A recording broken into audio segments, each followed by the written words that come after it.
আপনি একটা বড় ডাক্তার, আপনার বাপ মা অনেক পয়সা খরচ করেছে। যেই কোম্পানি আপনার টাকা দেয় সেই কোম্পানির আপনি ওষুধ লেখেন।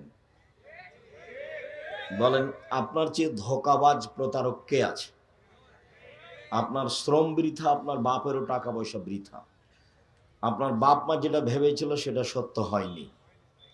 দুই একটা ব্যতিক্রম থাকেই, থাকতেও পারে। তবুও এরকম মাঠে এসে টিকা খুব কঠিন। ওরা আমি দেখি, আমি বুঝতে পারি তো। মানুষ যখন 10,000 টাকা আমাকে হাতে দিয়ে বলে যে এটা পাথেও থাকছে নেন, জোর করে, তখন আমার মনটা বলে যে টাকাটা তো কাজ দিবে ভালো। কিন্তু আমার যেটা গতি, সেই গতিতে বলে যে টাকা দিলাম আপনার প্রোগ্রামে যাবে না। তখনও থেমে যাই। তো তাহলে তো জোর করে কোনো লাভ নেই। তো ব্যতিক্রম থাকে না এটা কথা নয়। যেই কোম্পানির অধীনে আপনি চাকরি করেন, ডাক্তার মানুষ 3 লাখ টাকা বেতন পান, সব এত পরীক্ষা দিতে হবে না। তো ওই ক্লিনিকের সুবিধার্থে আপনি 3টা জায়গায় 5টা দিয়েছেন পরীক্ষা। কি যে করলেন আর কি যে শিখলেন আমি বুঝলাম না। আর বড় ইঞ্জিনিয়ার তো টাকা মেরে খায় রাস্তাঘাটে, আরো কত জায়গায়, সেটা আপনিও ভালো জানেন। তা আপনার ছেলে মেয়ে জাতির কি করতে পারে? অনেকদিন যাবৎ মেয়েকে ডাক্তারি লাইনে পড়ালেন, সাধও খুব মেয়ে একটা ডাক্তার করব, ডাক্তারি করেও, সেটাও আপনি জানেন। সব মিলে আসলে কি তা কোনোদিন ভেবেছেন কি না তা আমার জানা নাই। তবে আমি খুব ভাবি আপনার বিষয়টা নিয়ে। আর যারা খুব মেধা ভালো বিদেশে চলে গেছে, তো বিদেশি সরকার তাকে, যারা টয়লেট পরিষ্কার করে তার প্রধান করেছে, বেতন দেয় 5 লাখ। তখন ও ভাবলো যে আমার মেধা দিয়ে কি দরকার, আমি তো বাংলাদেশে গেলে 2 লাখ টাকা পাবো, এখানে 5 লাখ টাকা পাচ্ছি। কদিন পরে ও হচ্ছে আমেরিকা লন্ডনের সিটিজেনই পেয়েছে। তো বিশাল ব্যাপার, মনে করলো যে অনেক ব্যাপার, ভালো ব্যাপার। তা আমি আর কি বলি, এখন আলেম মানুষের ছেলে, বাড়ি হলো নীলফামারী, লন্ডনে থাকে, বাপে গেছিল কিভাবে। তো এখন ফজরের সলাতের পরে আমি পিছে পিছে হাঁটছি, আর ওই মৌলানা সাহেবের ছেলে আগে আগে হাঁটছে। বাড়িতে যখন ঢুকলো তখন ছেলেরা বের হয়ে বাপকে বলছে গুড মর্নিং। তো ছেলেরা, বাপও বললো গুড মর্নিং। এখন খেতে বসে বলছে আমি কি করি ভাইজান, লন্ডন টাকা ইনকাম করতে এসেছি, আদর্শ বিক্রি করতে আসেনি। আমার ছেলে বলবে এই কথা বা আমি বলবো, এটা হতে পারে না। মোহাম্মদ সাল্লাল্লাহু আলাইহি সাল্লামের নীতি আসসালামু আলাইকুম, গুড মর্নিং যদি সারা জীবন বলতে থাকেন, মানে তাসবির মতো করে সুবহানাল্লাহ সুবহানাল্লাহ সুবহানাল্লাহ সুবহানাল্লাহ, গুড মর্নিং গুড মর্নিং, ওরে কিয়ামত পর্যন্ত যে বলেন, এক নেকি হবে না। আসসালামু আলাইকুম বললে কি হবে? এটা মোহাম্মদ সাল্লাল্লাহু আলাইহি সাল্লামের আদর্শ। যেখানে বিদ্যার কথা এসেছে সেখানে আদর্শের কথা এসেছে, দুইটা পাশাপাশি। আমাদের নবী মোহাম্মদ সাল্লাল্লাহু আলাইহি, এই ছেলে, তোমরা যারা দায়িত্ব পালন করছো, এই যে এখনো হাঁটাহাঁটি করছে, আপনি মহিলা মানুষ, ওখানে গল্প করছেন কেন? 3জন 5জন বসে আছেন, গল্প করছেন কেন? শরম হয় না? আরে গল্প তো করেই জীবন কাটালেন, আজকে এসেছেন একটু কথা শোনার জন্য, ঢং ঢং করে এসেছেন, আমার ঢং ঢং করে চলে যাচ্ছেন, এটা কোন সভ্যাস? আমি তো আপনার জন্য এসেছি, আমি তো আছি।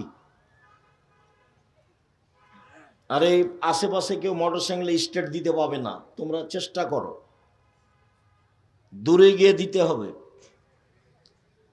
আমি আদর্শ খুব ভালো বুঝি, আলহামদুলিল্লাহ। এরই নাম হলো আদর্শ চ্যুত।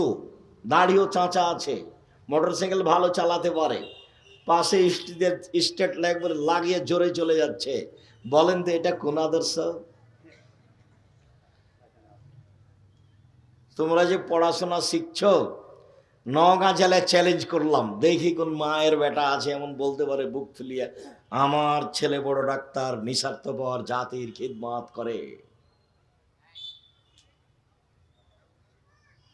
কালকে বলো আমার কাছে গিয়ে, যাতায়াত খরচ আমি দিব ইনশাআল্লাহ।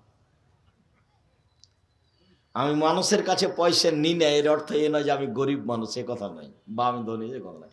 আমার আব্বার কৃষক মানুষ ছিলেন, আমাদের কিছু জমি জায়গা আছে, এটুকু সামনে রেখে বলছে আল্লাহ আমাদেরকে ভালো রেখেছেন, ভালো রাখবেন ইনশাআল্লাহ।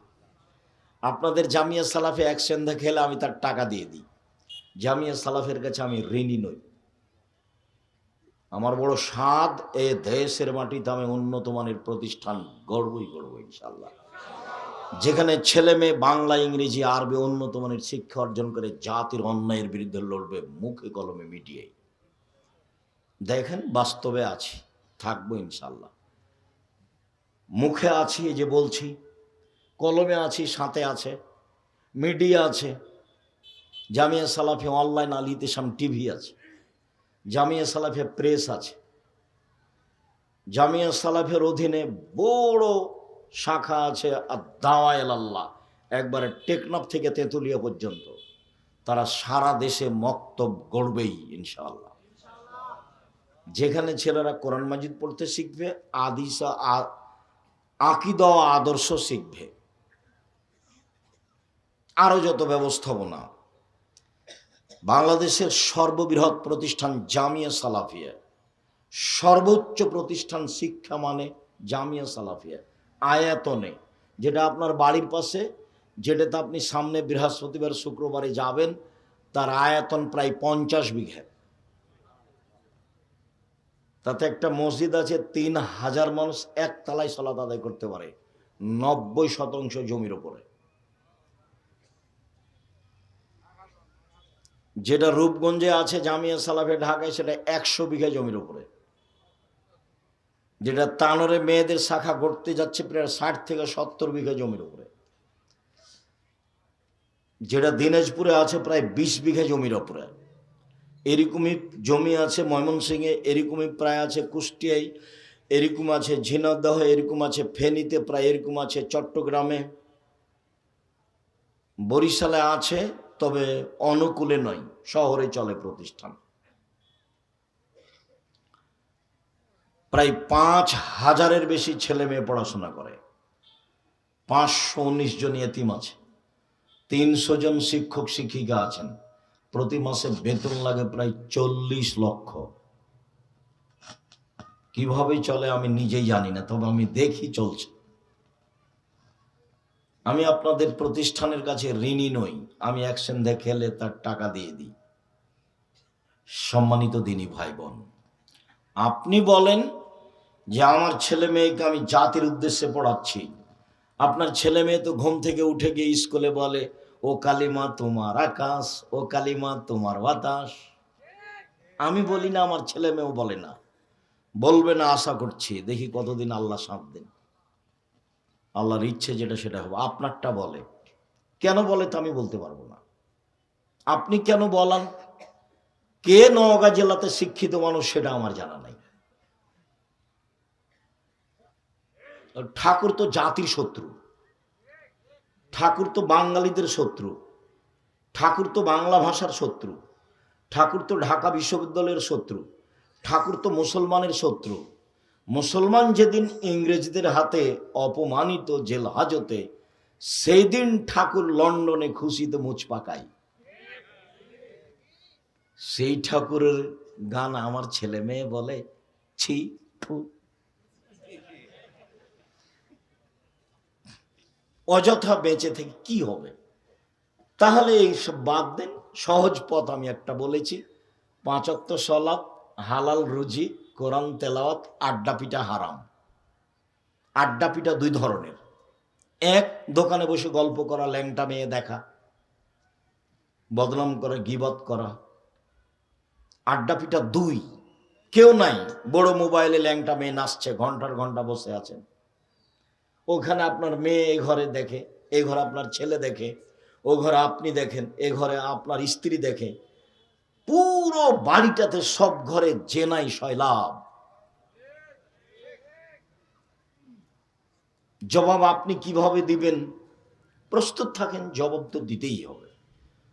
রাসূল সাল্লাল্লাহু আলাইহি সাল্লাম বলেছেন, পৃথিবীর মানুষ মনে রেখো, আমার জীবনে বড় ভয়, আমার উম্মত গোপন পাপে লিপ্ত হবে, এটা আমার ভয়। পৃথিবীর মানুষ সতর্ক সাবধান থাকো। আমার উম্মাত তিনটা পাপে লিপ্ত হবে, এটা আমার আশঙ্কা। এক, আইম্মাতাম মুজিল্লিন, ভ্রান্ত হুজুর, হুজুর হবে ভ্রান্ত, এটা আমার আফসোস। হুজুর হবে ভ্রান্ত, এটা আমার দুঃখ। আল্লাহ রাসূল বলছেন, আলেম ওলামা আমার আদর্শ বাদ দিয়ে অন্য আদর্শ পেশ করে বলবে এটাই রাসূলের আদর্শ, আমারটা বাদ দিয়ে। আমার সুন্নাত বাদ দিয়ে অন্য সুন্নাত সামনে মানুষের সামনে পেশ করে বলবে এটাই রাসূলের সুন্নাত। ওদের দেখতে লাগবে মানুষ, ওদের অন্তর হলো শয়তানের অন্তর। ওদের দেখতে লাগবে মানুষ, ওদের অন্তর হলো শয়তানের অন্তর। বুখারী মুসলিম, এ কথা আমি বলিনি। কে বলছেন? মুহাম্মদ সাল্লাল্লাহু আলাইহি সাল্লাম বলছেন। ওদের দেখতে লাগে মানুষ, ওদের অন্তর হলো শয়তানের অন্তর। এ কথা তো আল্লাহ রাসূল বলছেন। মহান আল্লাহ বলেন, দারাবাল্লাহু মাসালান লিল্লাযীনা আমানু, ঈমানদার মানুষের জন্য উদাহরণ। ইয কালাত রাব্বি ইবনিল ইনদাকা বাইতান ফিল জান্নাহ, ফেরাউনের স্ত্রী আসিয়া বলেন, হে আমার প্রতিপালক, জান্নাতে তোমার নিকটে আমার জন্য একটা ঘর তৈরি করো। অনাজ্জিনি মিন ফিরাউন আমালিহি, ফেরাউনের অত্যাচার এবং তার অধীনস্থ জনগণের অত্যাচার থেকে তুমি আমাকে রক্ষা করো। দুনিয়া থেকেই আসিয়া জান্নাতে ঘর তৈরি করতে বলছেন। ইমানের কত জোর! সম্মানিত দিনী বোন, গল্প করবেন না, আপনার সাথে আমার অনেক কথা আছে। আজকে চলে যাচ্ছেন, এমন ঘটনা হলো ফিরে আসবেন। চুপচাপ ভদ্রতা বজায় রেখে কান লাগিয়ে কথা শুনবেন। দুনিয়া থেকেই বলছেন ফেরাউনের স্ত্রী আসিয়া, হে আমার প্রতিপালক, তোমার নিকটে জান্নাতে আমার জন্য একটি ঘর তৈরি করো। ফেরাউন এবং তার অত্যাচারী সম্প্রদায় থেকে আমাকে রক্ষা করো। আল্লাহ তাআলা বলেন, ও মারিয়ামা ইবনাতে ইমরান, মারিয়ামের দৃষ্টান্ত পেশ করেন আল্লাহ, ইমরানের মেয়ে। আল্লাহ তাআলা বলেন, মারিয়াম ইমরানের মেয়ে, আহসানাত ফারজাহা, সে তার লজ্জাস্থানকে হেফাজতে রেখেছিল। মারিয়াম কোনোদিন অশ্লীল কাজে লিপ্ত হয়নি। আল্লাহ তার প্রশংসা করছেন এভাবে যে সে তার লজ্জাস্থানকে হেফাজতে রেখেছিল। ফানাফাখনা ফিহে, আমি তার লজ্জাস্থানে ফোঁক দিয়ে তার সন্তান ঈসাকে পৃথিবীতে নিয়ে আসলাম। পৃথিবীর ব্যতিক্রম মহিলা মারিয়াম, একেবারেই ভিন্ন ধরনের ব্যতিক্রম। জাকারিয়া বলেন, মারিয়াম, এইসব ফলমূল খাদ্য তুমি কোথায় পেলে? অসময়ের ফল। মারিয়াম বলছেন, হাজা মিন ইন্দিল্লাহ, এগুলো আল্লাহর পক্ষ থেকে এসেছে। এইভাবে পৃথিবীর কোনো মহিলার কাছে খাদ্য এসেছে তা বোঝা যায় না।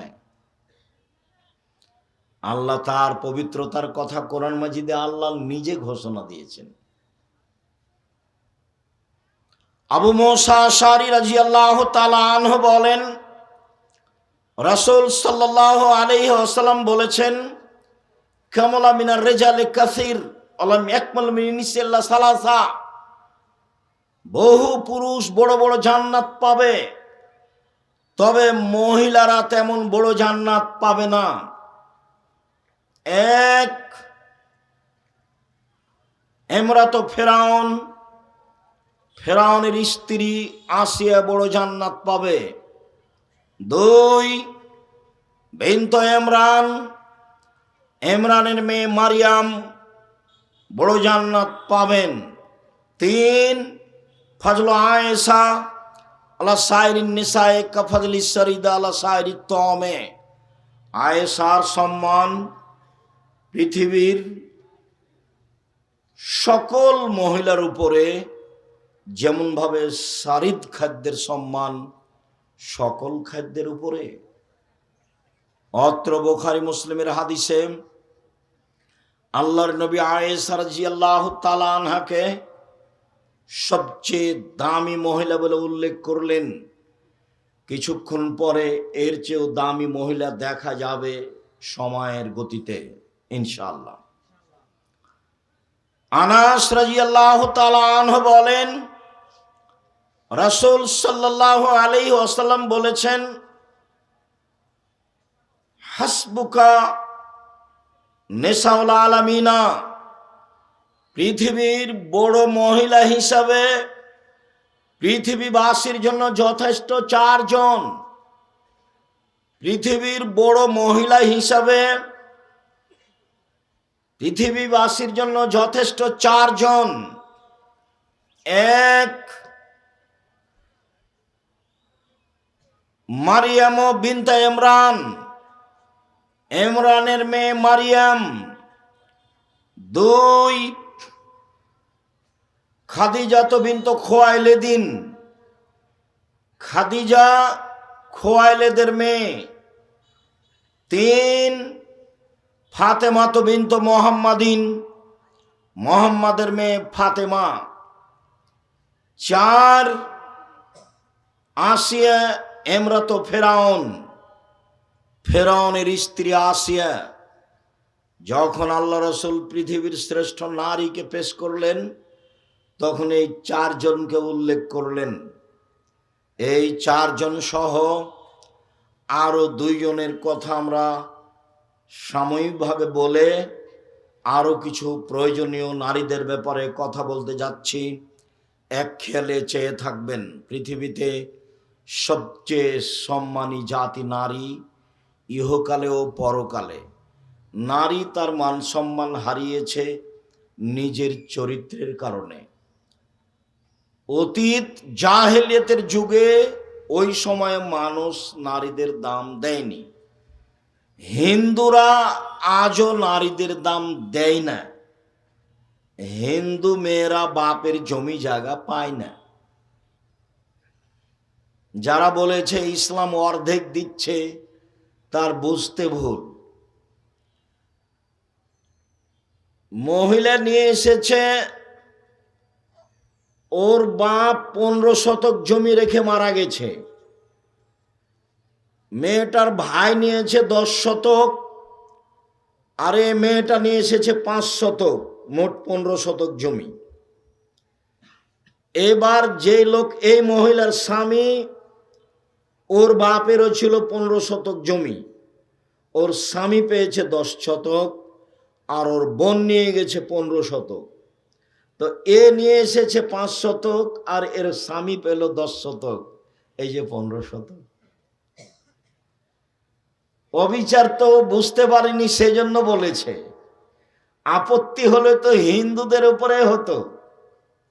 ও তো জমি দেবে না, বাপ মেয়েকে জমি দিবে না, তাই বিবাহের দিন সবকিছু দিয়ে দিয়েছে। আর বিবাহ যখন পড়ানো হয়েছে তখন এই শর্তে, আমি স্বামীকে উপার্জন করে খাওয়াবো। কেন এই নির্যাতন, কি তার প্রতিকার আছে কিনা একটু দেখিয়েন। কেন এই নির্যাতন, কি তার প্রতিকার? নারীরা বলছে আমরা কেন নির্যাতিত, তার প্রতিকার কি হতে পারে? তো নারীরা যদি বেগম রোকেয়ার পথে যায় তো নির্যাতিত হবেই। বেগম রোকেয়ার একটা নগদ ঘটনা শোনাই, কেন যে ওই বইটা পড়েন না, কেন হব অবরোধবাসিনী। বেগম রোকেয়া বলছে মহিলারা হলো অবরোধবাসিনী। রংপুর গাইবান্ধার আর একজন মহিলা বলছে কেন হব অবরোধবাসিনী, অবরোধবাসিনী কেন হব? তো এখন রোকিয়া বলছে অবরোধ বাসিনী, কথার কথা। নওগাঁ ট্রেন স্টেশনে 8-10 জন মহিলা হজ করতে যাবে, তো ওদের সাথে মাহারাম আছে একজন, তো ওরা খুব পর্দা করে, তো তখন একটা বড় চাদর দিয়ে মহিলাদেরকে ঢেকে ওই মালিক চলে গেছে। তো এখন স্টেশন মাস্টার এসে পা দিয়ে লাথি মারছে, বলছিল কিসের বস্তা এগুলো, কিসের বস্তা। পর্দার নিন্দা দেখাচ্ছে বেগম রোকিয়া, পর্দার নিন্দা। এই পর্দা কেন? স্টেশন মাস্টার বুঝে না যে এগুলো মহিলা, মনে করছে কি ব্যাপার, কিসের বস্তা ঢাকা আছে, তো পা দিয়ে লাথি মেরে মেরে বলছে এগুলো দেখি কি। মানে এরকম পর্দা চাইনিও। তুমি মহিলা মানুষ, বাংলাদেশে বসবাস করো, কি বা পড়েছ কখ সেটা আমার অবগতিতে নেই। তুমি নিজেকে কি দেখাতে চেয়েছো, কি বুঝাতে চেয়েছো, তুমি কি করতে পারো, তোমার তো শেষ ফলাফল যে না। তুমি তো ভুরু তুলে চলো, তুমি তো দাঁত চিকন করো, তুমি তো নখ বড় রেখেছ, তুমি তো সামনে চুল ছোট রেখেছ। তোমার বাপও মূর্খ, তোমার মাও মূর্খ। তোমার বাপ তোমার মাকে আর তোমাকে যদি আমি অশিক্ষিত প্রমাণ করতে না পারি, জাতির সামনে বক্তব্য দিব না। জাতির যদি রাস্তাঘাট করে দিতে না পারি, জাতির যদি স্কুল কলেজ করে দিতে না পারি, জাতিকে চূড়ান্ত সঠিক ধর্ম দিতে পারবো ইনশাআল্লাহ। ধর্মের ব্যাপারে জাতিকে ফাঁকি দিয়ে আমি পরকাল হারাতে রাজি নই। তোমার বাপকে দিয়ে তুমি চ্যালেঞ্জ করো, তোমার বাপকে, তোমাকে, তোমার মাকে আমি অশিক্ষিত প্রমাণ করতে না পারলে আজকে নওগাঁ জেলায় বক্তব্য বন্ধ করলাম, জিন্দেগিতে কোনো দিনের বক্তব্য দেব না। তোমার ভাইয়ের অবস্থাতে একটু আগে বললাম, যে কোম্পানি টাকা দেয় সে কোম্পানির ওষুধ লিখে। তোমার ভাইয়ের কথা তো বললাম, চুরি করে খায়। ইঞ্জিনিয়ার যে ব্যতিক্রম থাকতে পারে সেটা আমি বলি না যে ব্যতিক্রম নেই। আপনি মন খারাপ করবেন না, আপনার বুকে সাহস থাকলেই হলো। বাস্তবতায় দেখবেন আপনি, বাস্তবতা লাগবে একটা। যেখানে বিদ্যার কথা বলেছেন আল্লাহর নবী, সেখানে আদর্শের কথা বলেছেন। জাবের বললেন, আল্লাহর নবী, আমার আব্বা ওহুদের যুদ্ধে শহীদ হয়েছেন, 9 জন মেয়ে রেখে আমার 9 জন বোন আছে। আমার বোনদের সমবয়সের মেয়েকে আমি বিবাহ করতে চাইনি 4টা কারণে। আল্লাহর নবী, আমার বোনদের সমবয়সের কম বয়সের মেয়েকে আমি বিবাহ করতে চাইনি 4টা কারণে। বুখারী মুসলিম। 1, লিতুআল্লিমাহুন্না, বেশি বয়সের মহিলা বিবাহ করেছি যাতে করে আমার স্ত্রী আমার বোনদেরকে বিদ্যা শিখাতে পারে। 2, লিতুআদ্দিবাহুন্না, যাতে করে আমার স্ত্রী আমার বোনদেরকে শিষ্টাচার শিখাতে পারে। শিষ্টাচার কি জিনিস? নখ বড় কি শিষ্টাচার? নখে নেইল পালিশ কি শিষ্টাচার? ভরু তুলে চিকন করা কি শিষ্টাচার? দাঁত ছিলে পরিষ্কার করাই কি শিষ্টাচার? উঁচু স্যান্ডেল পরে লম্বা দেখানোই কি শিষ্টাচার?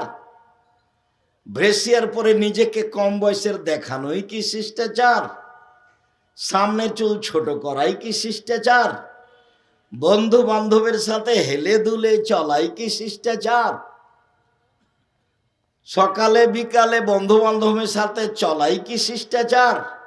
এটাই কি শিষ্টাচার? শিষ্টাচার কাকে বলে? শিষ্টাচার কি জিনিস? আল্লাহর নবী, আমি বেশি বয়সের মহিলা বিবাহ করেছি, তার 2 নম্বর কারণ আমার স্ত্রী আমার বোনদেরকে শিষ্টাচার শিখাবে। ধর্মের দ্বিতীয় বড় অংশ হলো শিষ্টাচার। নবীদের বৈশিষ্ট্য 10টি, শিষ্টাচার 10টি। 1, দাড়ি ছেড়ে দিতে হবে, চাঁচা যাবে না, ছোট করাও যাবে না। চেঁচে ফেললে চোখের পাওয়ার কমে যাবে, স্ত্রী মিলন ক্ষমতা কমে যাবে, আর মহিলার সাদৃশ্য হবে, তখন ওর উপরে গজব নাজেল হবে। চেঁচে ফেললে তার উপরে কি হবে? ও গজব নাজেল হবে। কেন? ও এখন মহিলা হতে চায়। দাড়ি নেই কার? মহিলাদের। আপনি তো পুরুষ মানুষ। 2, কাশুসারে মোচ কেটে ফেলতে হবে, মোচ চেঁচে ফেলা যাবে না, পুরুষের পরিচয়। 3, কাসুল আজফার, নখ কেটে ফেলতে হবে, নবীদের বৈশিষ্ট্য। নখ কেটে ফেলতে হবে, নবীদের বৈশিষ্ট্য। আপনার স্ত্রী, আপনার মেয়ে নখ কাটতে বাধ্য। যদি নখ বড় আছে, নেইল পালিশ আছে, বুঝবেন এই মেয়ে শিক্ষিতা নয়। দলিল আপনার কাছে আছে, আমার কাছ পর্যন্ত পৌঁছিতে হবে না। ইহুদি খ্রিস্টানদের পতিতালয়ের মেয়েরা নখে নেইল পালিশ দেয়। ইহুদি খ্রিস্টানদের পতিতালয়ের মেয়েরা নখে নেইল পালিশ দেয়। ইহুদি খ্রিস্টানদের পতিতালয়ের মেয়েরা নখে নেইল পালিশ দেয়। মুসলিম মহিলাকে হাতে মেহেদি দিতে হবে, হাতের নখে তো দিতে হবে, পায়ের নখে দিতে হবে, দিতে বাধ্য। হাতের নখে তো দিতে হবেই, মহিলাদেরকে পায়ের নখেও মেহেদি দিতে হবে। নাকফুলে বেতে বগলের লোম উঠিয়ে ফেলতে হবে, ব্লেড ব্যবহার করা যাবে না, নারী পুরুষ একই হুকুম। হালাকুল আনাতে নিচের লোম পরিষ্কার করতে হবে, ঊর্ধ্বে টাইম 40 দিন, পুরুষ নারী একই হুকুম। পেশাব পায়খানার পরে পানি দিয়ে পবিত্রতা অর্জন করতে হবে, নবীদের বৈশিষ্ট্য। পানি না থাকলে ঢেল টিস্যু পেপার, সেটা ভিন্ন কথা। পানি থাকা সত্ত্বেও ঢেল টিস্যু পেপার নিয়ে 40 কদম হাঁটা, খক খক করে কাশা, পায়ের উপরে পা তোলা, এইটা একটা বেহায়াই। যদি এইটাই হয়, তাহলে আপনি পবিত্রতা অর্জনের জন্য জান্নাত পাওয়ার আশায় 40 কদম হাঁটেন, আপনার বউ ঢেল নিয়ে হাঁটে না কেন? বলে ও হাঁটলে কেমন কেমন লাগবে দেখতে। তো ও হাঁটলে যদি কেমন কেমন লাগে দেখতে, তো আপনিও যখন হাঁটেন তখন তাকে দেখতে কেমন কেমন লাগে। একই ব্যাপার। আপনি আর ও, মহিলার পুরুষ ভিন্ন ভিন্ন, জুতা স্যান্ডেলও ভিন্ন। আয়েশা রাদিয়াল্লাহু তাআলা আনহা বলেন, যেসব মহিলারা পুরুষের জুতা স্যান্ডেল পরে ওদের উপরে অভিশাপ, যেসব মহিলারা পুরুষের জুতা স্যান্ডেল পরে তাদের উপরে অভিশাপ। আবু হুরায়রা রাদিয়াল্লাহু তাআলা আনহু বলেন, রাসূল সাল্লাল্লাহু আলাইহি ওয়াসাল্লাম বলেছেন, মান তাসাব্বাহা বিকওমিন ফাহুয়া মিনহুম।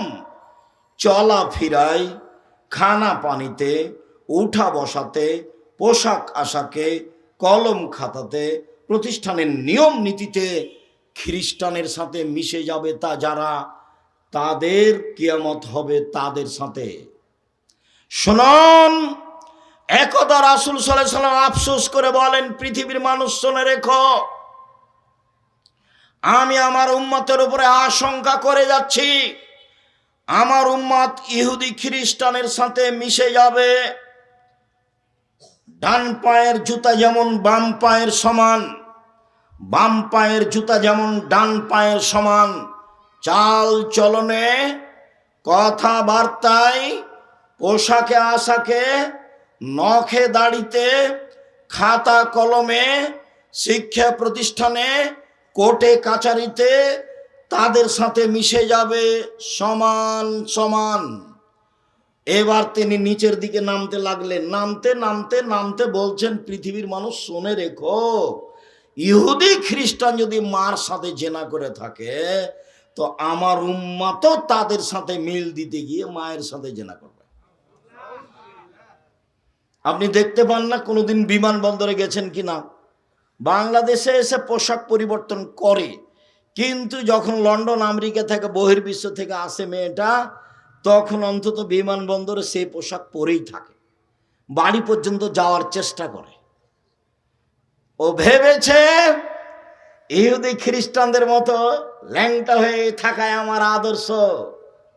আদর্শচ্যুত করেছে তার বাপ, আদর্শচ্যুত করেছে তার মা।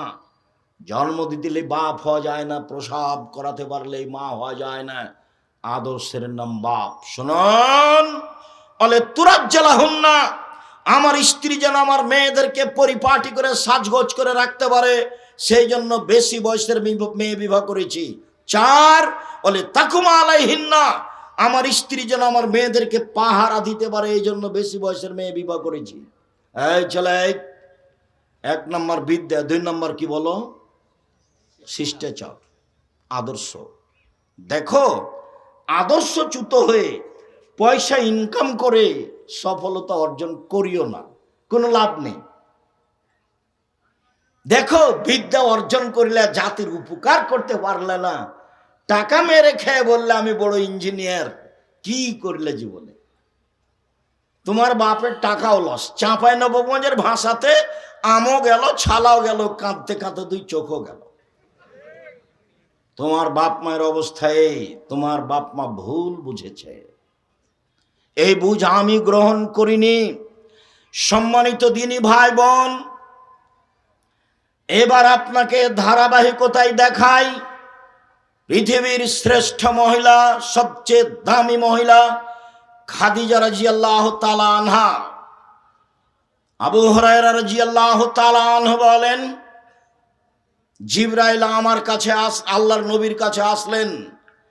আল্লাহর নবীর কাছে এসে জিবরাইল বলছেন, আল্লাহর নবী, এই যে খাদিজা আসছে, তার হাতে একটা বাটি আছে, ফিহে তমনে দাম, তাতে আছে খাদ্য, তাতে আছে তরকারি। এই যে খাদিজা আসছে, তার হাতে একটা বাটি আছে, তাতে আছে খাদ্য, তাতে আছে তরকারি। ফাইজা তাতকা, যখন খাদিজা আপনার কাছে চলে আসবে, জিবরাইল বলছে। কে কাকে বলছেন? জিবরাইল আলাইহিস সালাম আমাদের নবী মুহাম্মদ সাল্লাল্লাহু আলাইহি সাল্লামকে বলছেন, এই যে খাদিজা আসছে, তার হাতে একটা বাটি আছে, তাতে খাদ্য তরকারি আছে, আপনার জন্য নিয়ে আসছে। তো আপনার কাছে আসলে বলবেন, খাদিজা ফাকরা আলাইহা সালাম মিন রাব্বিহা, আপনি তাকে বলে দিবেন, খাদিজা আল্লাহ তোমাকে সালাম দিয়েছে। বলিয়েন, খাদিজা জিবরাইল তোমাকে সালাম দিয়েছে।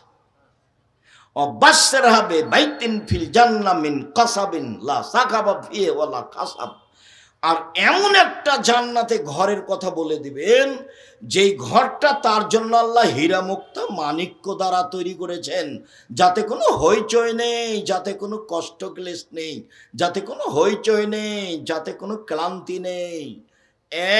এক, আল্লাহ সালাম দিয়েছে। পৃথিবীর কোনো মহিলা আল্লাহর পক্ষ থেকে সালাম পায়নি। 2, জিবরাইল সালাম দিয়েছে। 3, জান্নাতে একটা ঘর তৈরি করা হয়েছে। আসিয়া দামি মহিলা, ফেরাউনের স্ত্রী, উনি বলছেন যে জান্নাতে ঘর বানান, আর জিবরাইল এসে আমাদের নবীকে বলছেন যে আল্লাহ জান্নাতে ঘর তৈরি করেছেন। এবার তফাৎ বুঝেন। এই ছেলে, ওই যে কম বুদ্ধির ছেলে পাশ থেকে উঠছোটা আপনি খেয়াল করেন না কেন? আমি তো আর কোনো কেসা কাহিনী নিয়ে আসিনি। আপনি ভদ্রতা বজায় রেখে কিছুক্ষণ অপেক্ষা করবেন। আমি আপনার বিদ্যার উপরে মাঝে মধ্যে আঘাত করতে চেয়েছি। কেন? যেই বিদ্যা আপনার ক্ষতি করে সেই বিদ্যা মূলত বিদ্যা নয়। আপনি বাংলা ইংরেজি শিক্ষা অর্জন করেন, কিন্তু জাতির উপকারার্থে করেন। কার উপকারার্থে? জাতির উপকারার্থে। আরে পয়সা তো হিন্দুরও আছে, পয়সা তো ইহুদি খ্রিস্টানদেরও আছে, টাকা তো ওদের, পৃথিবী তো তাদের। ওই নবীর যুগেও ছিল পৃথিবী তাদের, আজও পৃথিবী তাদের। তো আপনি মধ্যখানে এসে তাদের সাথে মিশে যে কি করছেন, এবার দেখেন। রাসূল সাল্লাল্লাহু আলাইহি সাল্লাম বলছেন, পৃথিবীর মানুষ শুনে রেখো, লা তাত্তাবিউনা সুনানা মান কানা ক্বাবলাকুম, তোমরা ইহুদিদের খ্রিস্টানদের সাথে মিশে যাবা। শিবরান বে শিবরিন, ডান হাতের বিঘত যেমন বাম হাতের সমান, সমান সমান মিশে যাবা। 2, জেরান বে জেরাইন, বাহু যেমন বাহুর সমান। 3, ডান পায়ের জুতা যেমন বাম পায়ের সমান, তেমনি মিশে যাবা। এবার নিচে নামতে লাগলেন। শোনো শোনো শোনো, খারাপ হতে হতে হতে একেবারে একেবারে নিকৃষ্ট প্রাণী গুই সাপ। গুই সাপ, ইহুদি খ্রিস্টান যদি গুই সাপের গর্তে ঢুকে তো হারাম উপার্জন করতে করতে ওদের পোশাক পরতে পরতে তোমরা ওই গুই সাপের গর্তে ঢুকে যাওয়া। গুই সাপের গর্তের আবার কি সমস্যা? কেন তিনি বললেন? কেন তিনি বললেন? কেন তিনি গুই সাপের কথা বলবেন মোহাম্মদ সাল্লাল্লাহু আলাইহি সাল্লাম? তার মানে নিচে নামতে নামতে, হারাম খেতে খেতে, নিয়ম নীতি নিজের পাল্টাতে পাল্টাতে এমন ভাবে পাল্টে যাবে যে এই একটা প্রাণী ওর গর্তে যদি ইহুদি খ্রিস্টান ঢোকে তা আমরা তাল মিলাতে মিলাতে আমরাও গুই সাপের গর্তে ঢুকে যাব। মোহাম্মদ সাল্লাল্লাহু আলাইহি সাল্লাম বলছে, পৃথিবীর মানুষ শুনে রেখো, আমার উম্মতের উপরে আমার বড় ভয় আশঙ্কা। এক, ভ্রান্ত হুজুর। দুই, সাত্তালতাহিকু কাবাইলু মিন উম্মতি বিল মুশরিকিন, আমার উম্মত হিন্দুদের সাথে মিশে যাবে, এইটা আমার ভয়। তিন, সাত্তাবতু কাবাইলু মিন উম্মতি আল আওসান, আমার উম্মত মূর্তি পূজা করবে। বাড়িতে আছে ছবি মূর্তি, নেতা নেত্রীর আছে, তোমার বাপ মায়েরও আছে। আমাকে বলছে, আব্দুর রাজ্জাক সাহেব, আমার মাকে খুব ভালোবাসি, সেই জন্য এইভাবে আমার মায়ের ছবিটা বেঁধে সুন্দর করে রেখেছি। আমি বলছি, ছি, আপনি কুসন্তান, আপনি খারাপ সন্তান। ওর মাকেও সম্মান করছে কিভাবে? মাকে ছবি ঝুলে রেখেছে পিছনে দিয়ে, মাকে সম্মান দেখাচ্ছে। তা আল্লাহ রাসূল, আল্লাহ তাআলা বলছেন মাঝে মধ্যে যে ওরা হচ্ছে ওই গাধার মতো যে গাধা কোরআন মাজিদ পিঠে করে নিয়ে যায়। আচ্ছা, গাধা যে কোরআন মাজিদ পিঠে করে নিয়ে যায়, তো গাধা কি জানে যে কোরআন মাজিদে কি আছে? তা আল্লাহ তাআলা বলছেন যে ওই কাফের লোকগুলো গাধার মতো। তা আমার মাকে আমি এভাবে সাজগোজ করে রাখলাম, তা আমার মায়ের কি উপকার হলো? তাহলে আমি তো শিক্ষিত মানুষ নই, আমি তো তাহলে গাধার মতোই হলাম। আল্লাহ তো তার চেয়ে নিচু বলেছেন যে ওরা কুকুর শ্রীগালের চেয়ে খারাপ, যাদের হিতাহিত জ্ঞান বোধ শক্তি নেই। লায়াকেলুন, তারা জ্ঞান চর্চা করে না। হাজারো শত জায়গাতে আল্লাহ কোরআন মাজিদে বলছেন ওরা বিবেক চর্চা করে না, ওরা জ্ঞান চর্চা করে না, ওরা ধ্বংসের মুখামুখি সম্প্রদায়, ওরা অশিক্ষিত সম্প্রদায়, ওরা গাধার মতো সম্প্রদায়, ওরা কুকুর শ্রীগালের মতো সম্প্রদায়। শত শত জায়গাতে আল্লাহ কোরআন মাজিদ এভাবে বলেছে, মানুষকে বলছেন আল্লাহ এভাবে। যার জন্য আমি বলি যে শুধু হিফজখানা খুলবেন না। হিফজখানা খুললেন, ছেলেটা 5-10 বছর পড়লো, যত হাফেজ আসলো ও বললো আগের হাফেজে ভালো পড়ায়নি, বাদ ওটা, আবার চলো প্রথমে। ও 6 মাস থাকলো, কি যে হলো, তারপরে নেই, আরেকজন হাফেজ আসলো, আগের হাফেজ ভালো হয়নি, নতুন করো। এরকম করতে করতে ছেলেটার বয়স 14 বছর হয়েছে। কতদিন?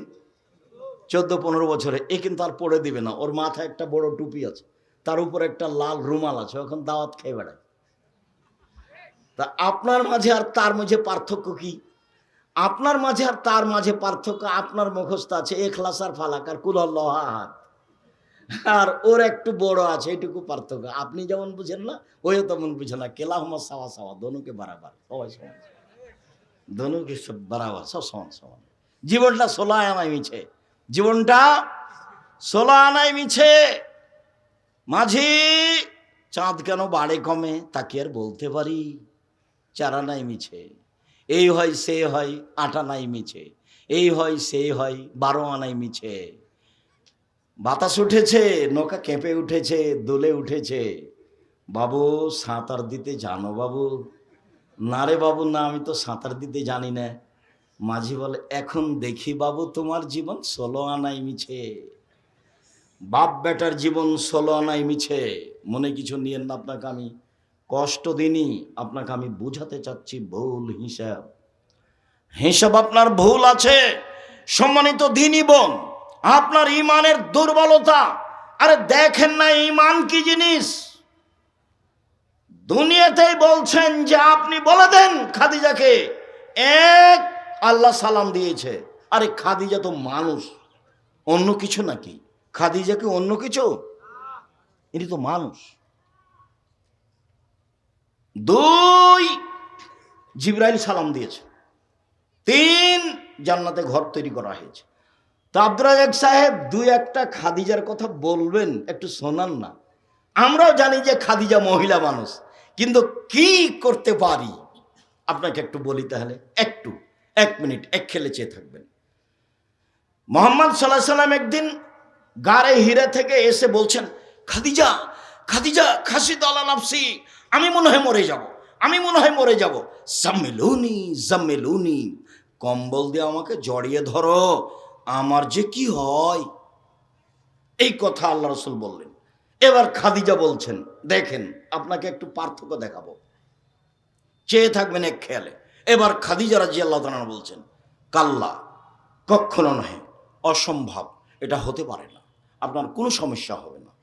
আল্লাহে, আল্লাহর কসম, আল্লাহে, আল্লাহর কসম, আল্লাহে, আল্লাহর কসম। এক, ইন্নাকা তাসিলুর রাহেমা, আপনি আত্মীয়র সাথে সদাচরণ করেন। দুই, তাহমেলুল কাল্লা, নিঃস্ব মানুষের বোঝা বহন করেন। তিন, তাকসিবুল মাদুমা, যার কিছুই নাই তার ব্যবস্থা করেন। চার, তাকরিজ জাইফা, মেহমানকে খাবার দেন। পাঁচ, বিপদগ্রস্তদের সাথে থাকেন। কখনো নহে, অসম্ভব, কিছুই হবে না, আল্লাহর কসম, আল্লাহর কসম, আল্লাহর কসম। এক, সদাচরণ করেন। দুই, নিঃস্ব মানুষের সাথে থাকেন। তিন, নিঃস্ব মানুষের বোঝা বহন করেন। চার, মেহমানের খাওয়ার ব্যবস্থা করেন। পাঁচ, অসহায় মানুষের সাথে দিনরাত থাকেন। কখনো নহে, অসম্ভব, কিছু হবে না। এটা খাদিজা। আর এরকম সময় আপনার স্বামী যদি আসে, এসে বলে যে খালেদা খুব সমস্যা, কি দুর্ঘটনা, খুব কি হয়েছে, কি তোমাকে বললাম তুমি যাও না, তোমাকে বললাম যে তুমি যাও না, তোমার তো স্বভাবই ভালো নাই, তোমাকে কত নিষেধ করলাম তুমি তবু চলে গেলে। এই দেখেন, এ হলো খালেদা আর হলো খাদিজা, এ হলো খালেদা আর হলো খাদিজা। তফাত আছে, অনেক তফাত। এইখানে আর একটা কথা বলি, সময়ের গতিতে হবে। আবু হুরায়রা রাদিয়াল্লাহু তাআলা আনহু বলেন, রাসূল সাল্লাল্লাহু আলাইহি সাল্লাম বলেন, খায়রুন নিসায়ে, মহিলাদের মধ্যে সবচেয়ে ভালো নারী। উপস্থিত দিনী বোন একটু শোনেন, কাজে যদি লাগে কিছু। এই মেয়ে কথা বলছো কেন? সম্মানিত দিনী বোনেরা, আমার ভাইরা শোনেন, একটু কাজে লাগবে।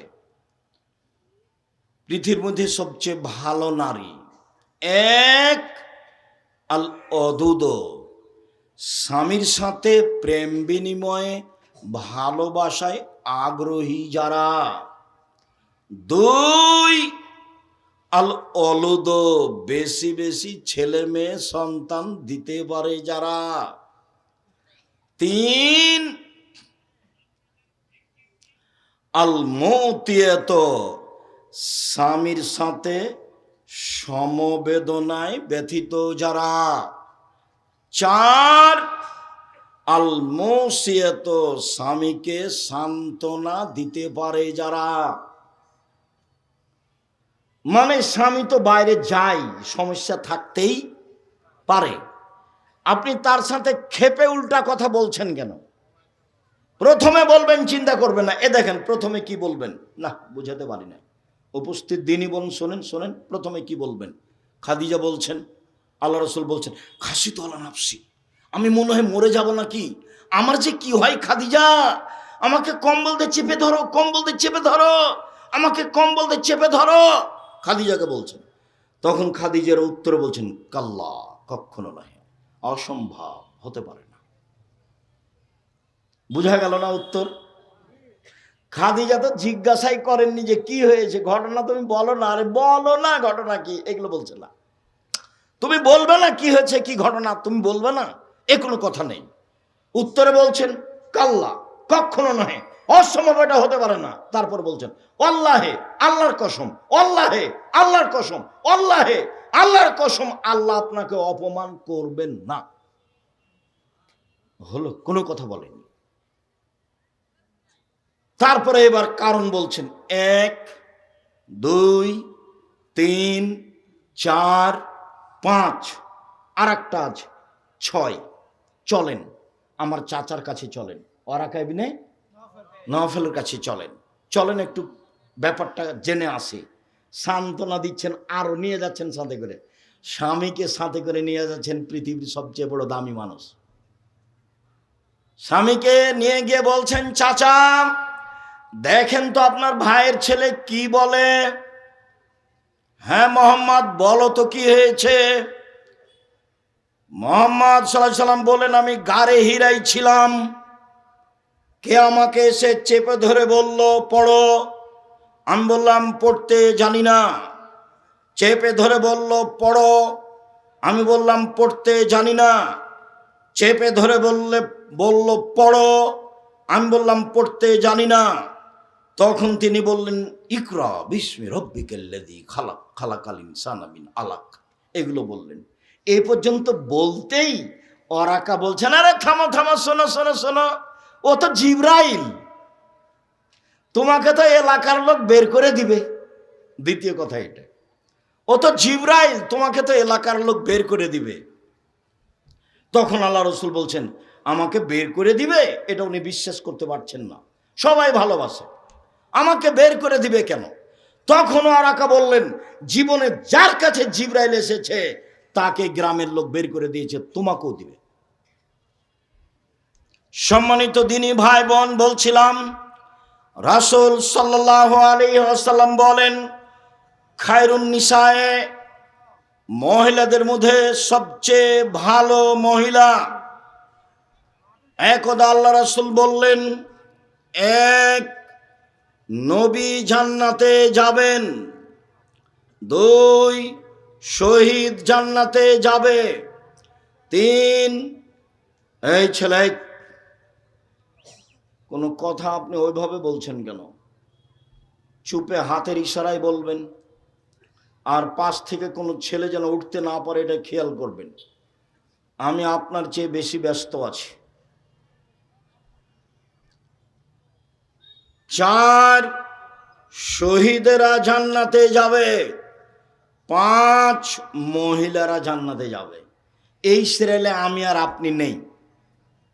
আবার দেখেন, 1 নবীগণ জান্নাতে যাবেন, 2 শহীদেরা জান্নাতে যাবে, 3 সত্যবাদীরা জান্নাতে যাবে, 4 সন্তান প্রসবে মারা যায় যেসব মহিলা তারা জান্নাতে যাবে, 5 তোমাদের স্ত্রীরাও জান্নাতে যাবে। কিভাবে?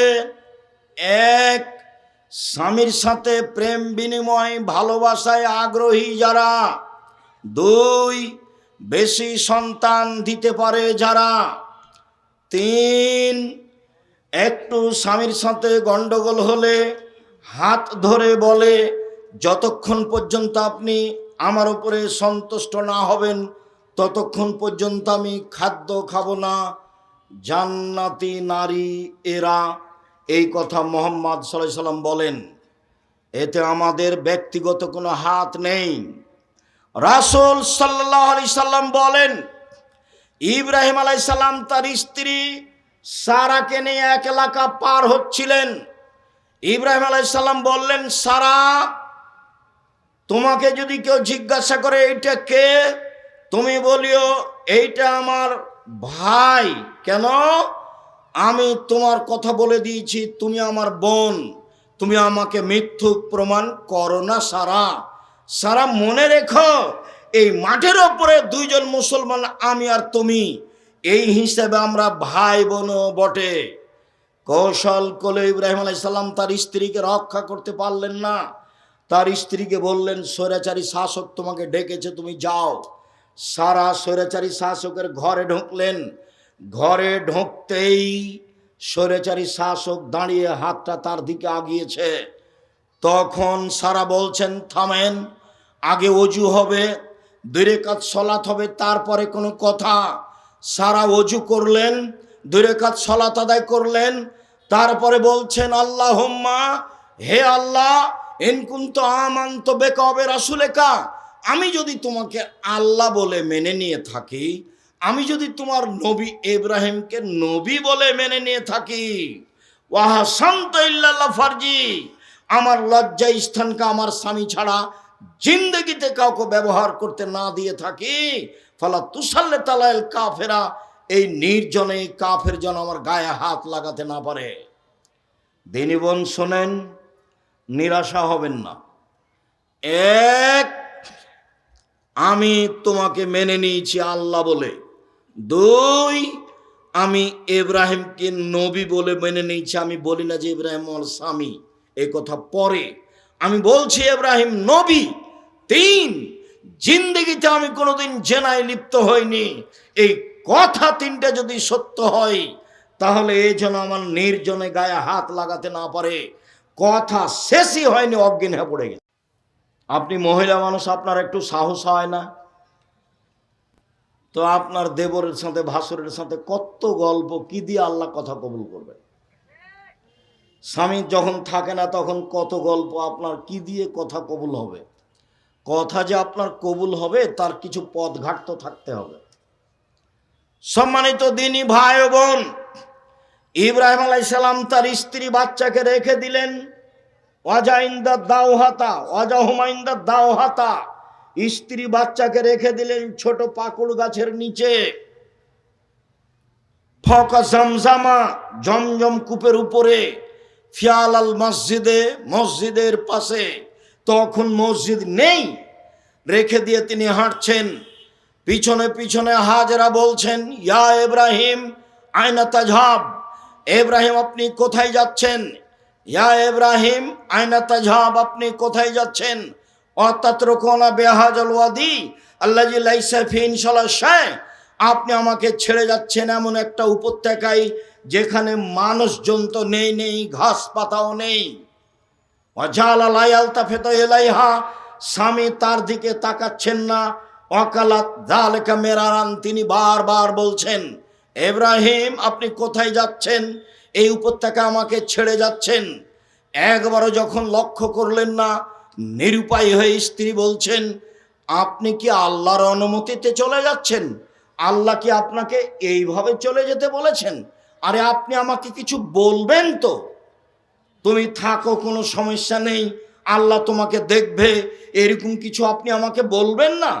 আমাকে রেখে একটা দুধের বাচ্চা সহ চলে যাচ্ছেন, আপনাকে কি আল্লাহ এভাবে চলে যেতে বলেছেন? তখন ইব্রাহিম আলাইহিস সালাম বলছেন, নাম, হ্যাঁ, হ্যাঁ ছাড়া কোনো শব্দ নাই ওখানে।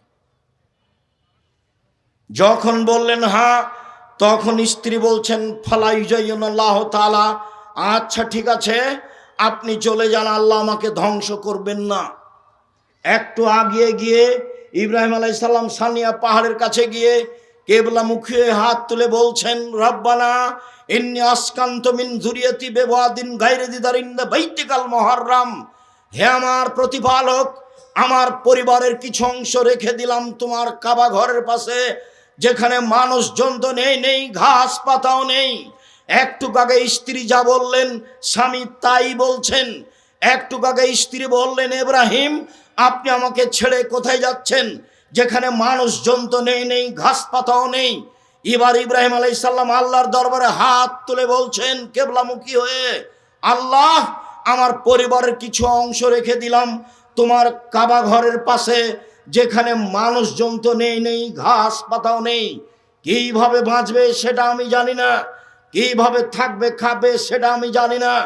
তুমি বলেছ, তোমার আদেশ পালনার্থে আমি রেখে চলে গেলাম। উভয়েরই ঈমানের দাবি। ঈমান কাকে বলে?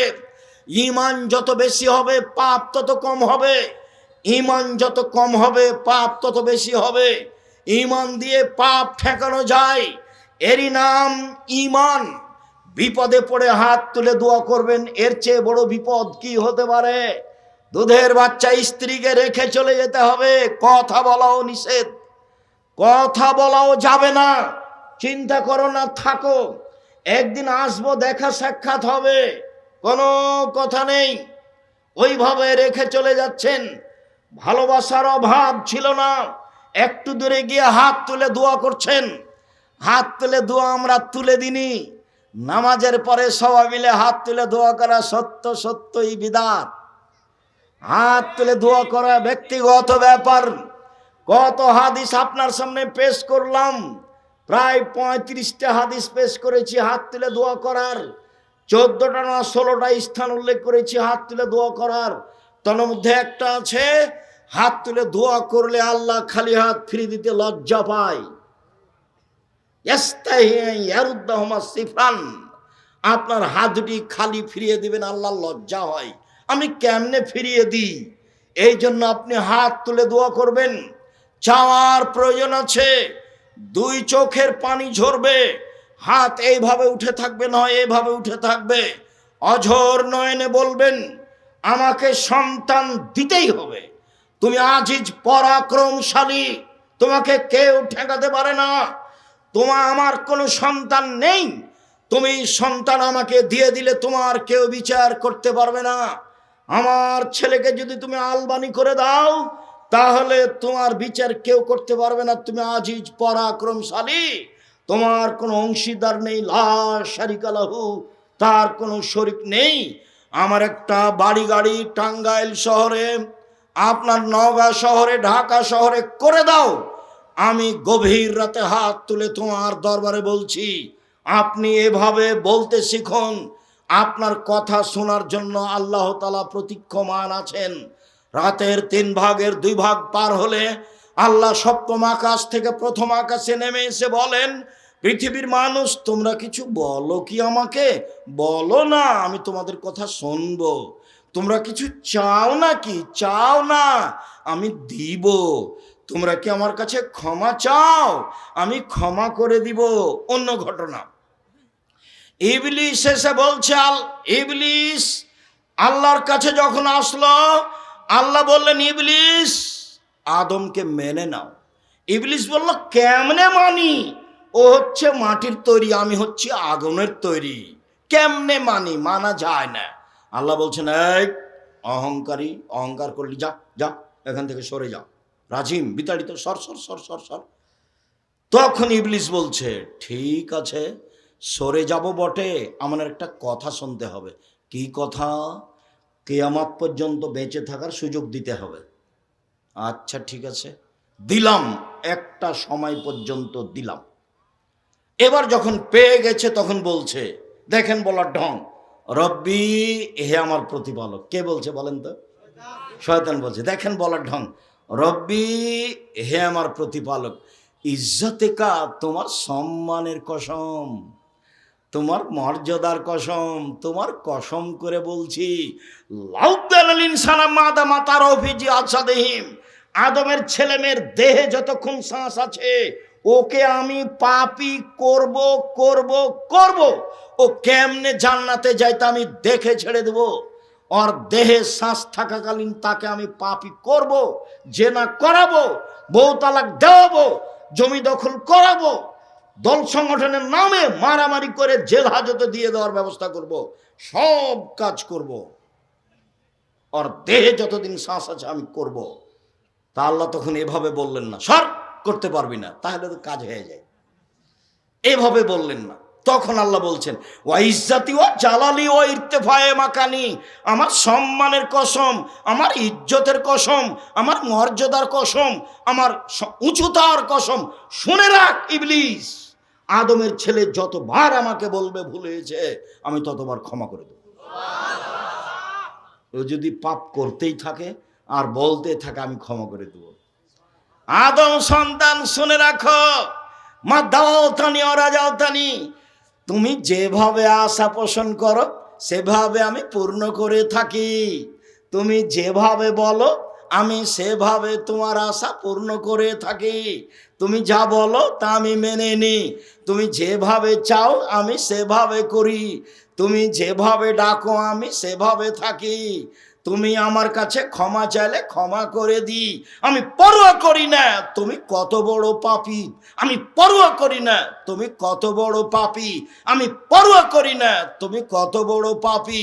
আদমের ছেলে মেয়ে শোনো, তোমার পাপ বেশি হতে যদি আকাশে লেগে যায়, পাপ আর পাপ, এরপরে যদি তুমি আমার কাছে ক্ষমা চাও তাহলে আমি তোমাকে ক্ষমা করে দিব।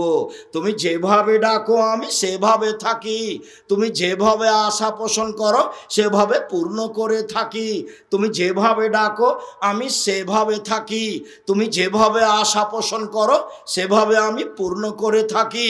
ক্ষমা চাইলে ক্ষমা করে দিই, আমি পরোয়া করি না তুমি কত বড় পাপী, আমি পরোয়া করি না তুমি কত বড় পাপী, আমি পরোয়াই করি না। আল্লাহ তাআলা বলছেন, আমাদের নবী বলেন, ইন তুআযযিবহুম ফাইন্নাহুম ইবাদুকা, ঈসা আলাইহিস সালাম বলেছেন, আল্লাহ আমার কথা জিজ্ঞাসা করছেন কেন? আমি কাউকে বলেছি যে আমি আল্লাহ?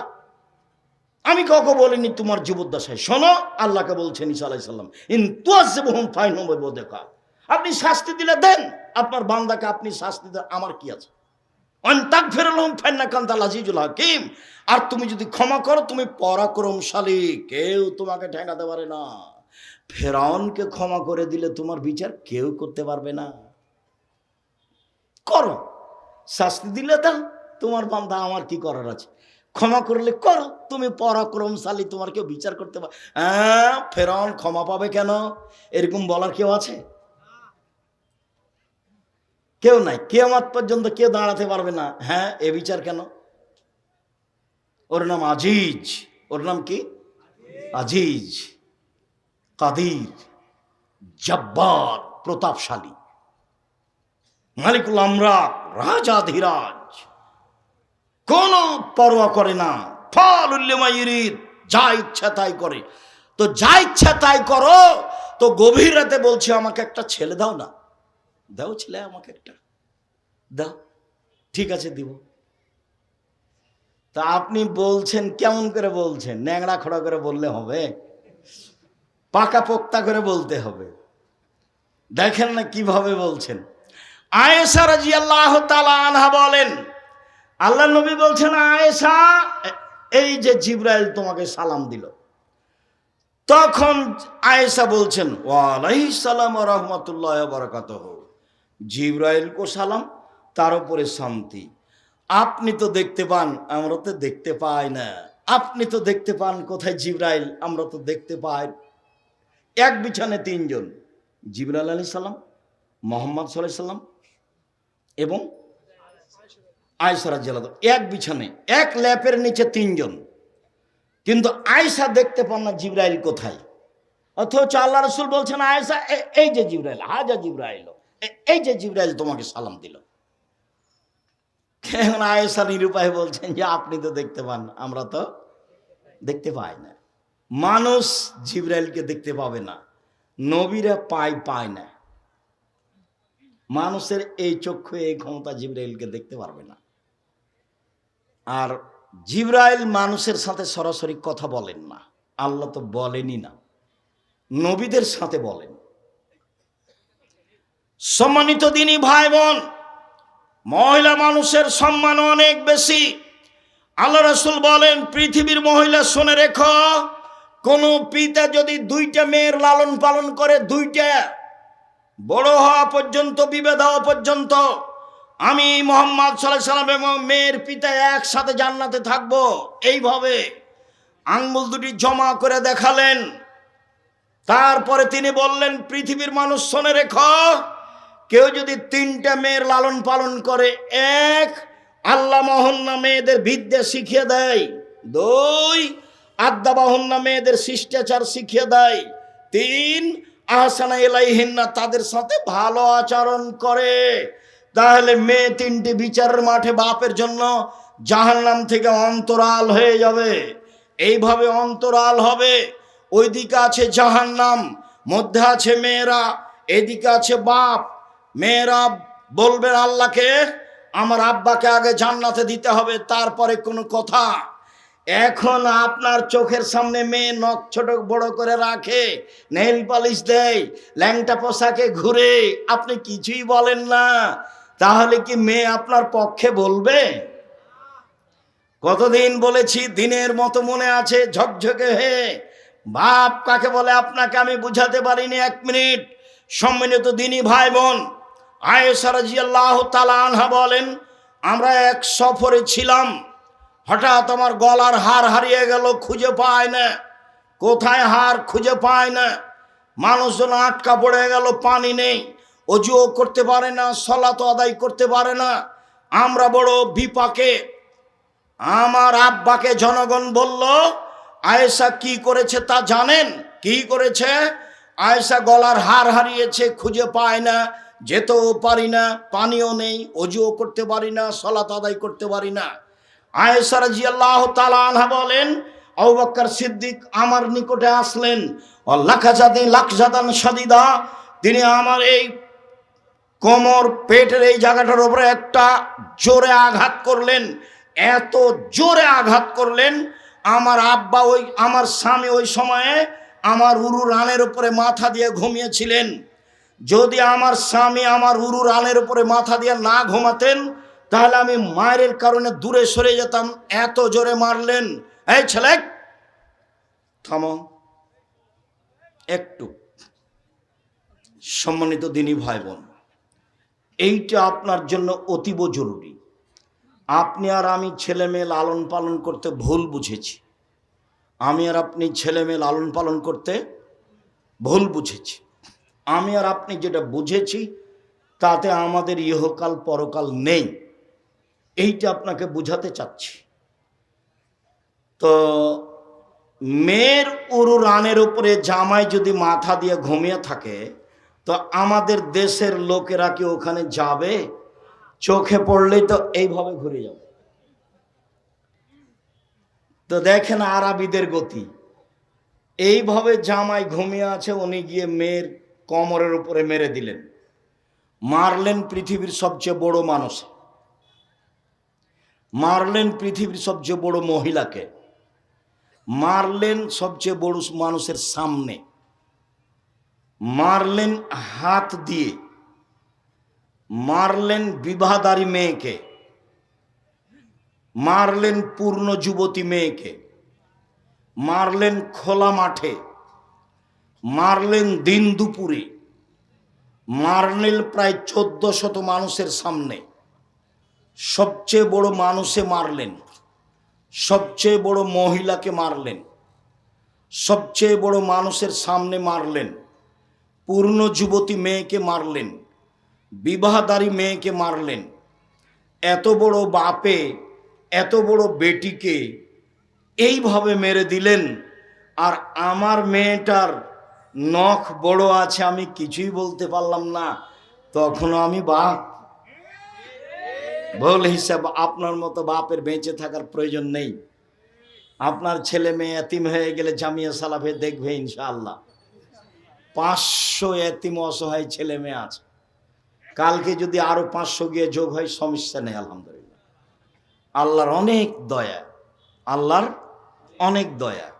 500 অসহায় ছেলে মেয়ে এতিম আছে। কালকে যদি আরো 500 গিয়ে যোগ হয় কোনো সমস্যা নেই, আলহামদুলিল্লাহ। সম্মানিত দিনী ভাই বোন, বলছিলাম মহিলারা 5টা জিনিস করলে জান্নাতের সব দরজা খোলা। 5 ওয়াক্ত সালাত, রমজানের সিয়াম, স্বামীকে মেনে চলা, জেনায় লিপ্ত না হওয়া। সম্মানিত দিনী ভাই বোন, পরিবার সুন্দর করে দেখতে হবে। আগামী বৃহস্পতিবার, সোমবার, বৃহস্পতিবার, শুক্রবার জামিয়া সালাফিয়া যাব ইনশাআল্লাহ। সবাই যে ইনশাআল্লাহ বললেন না, একটু হালকা হলো, চেষ্টা করেন। 2, যেসব বই পুস্তক আছে আমার পক্ষ থেকে আল ইতিসাম পত্রিকা একটা ফ্রি আছে, আমি কিনে আপনাদের ফ্রি দিচ্ছি 50টা প্রশ্নের উত্তরের কারণে। ওদিকে একটা কিনবেন আর একটা আমার পক্ষ থেকে ফ্রি। 3, জামিয়া সালাফে ভর্তির তারিখ 1 জানুয়ারি, ডিসেম্বরে ফরম 1 জানুয়ারি। সম্মানিত দিনী ভাই বোন, আগামী বৃহস্পতিবার শুক্রবার আসেন, বিষয়ভিত্তিক বক্তব্য হবে। আজকে সবাই বই পুস্তক আমার হাতের বামে আছে, দেখেন সলাতের নামাজের উপরে আমার বইটা আছে কিনা। আমি চেষ্টা করেছি সঠিকভাবে সলাত নামাজটা শিখিয়ে দাও। দোয়ার বই আছে নাকি, আদর্শ পরিবার আদর্শ নারী, আর আলিহিতে সম্পত্রিকা। কেউ খালি হাতে যাবেন না। আর আমার দিনী বোনদের জন্য আদর্শ নারী আদর্শ পরিবার কয়েকটা জিজ্ঞাসা